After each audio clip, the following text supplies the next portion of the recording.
اليوم رايحة نحكي لكم على مرأة كان عندها أثر كبير في التاريخ، ومتأكدة كاين بزاف منكم اللي شافوا المسلسل اللي يحكي قصتها، السلطانة قسم. في 4 ديسمبر سنة 1590 تولدت أناستازيا في جزيرة تينوس اليونانية. كانت شابة بزاف وبيضة كي قمر 14. تربات أناستازيا مع خاوتها. باباها كان أسقف يخدم في الكنيسة. كانت تحب البحر اللي عاشت الطفولة تاعها كامل قدامه. كي وصلت 14 سنة تقلبت حياتها كامل، تخطفت أناستازيا وولات جارية. اليوم رايحة نحكي لكم على مرأة كان عندها أثر كبير في التاريخ، ومتأكدة كاين بزاف منكم اللي شافوا المسلسل اللي يحكي قصتها، السلطانة قسم.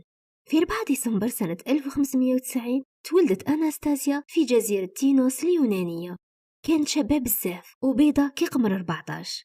تربات أناستازيا مع خاوتها. باباها كان أسقف يخدم في الكنيسة. كانت تحب البحر اللي عاشت الطفولة تاعها كامل قدامه. كي وصلت 14 سنة تقلبت حياتها كامل، تخطفت أناستازيا وولات جارية.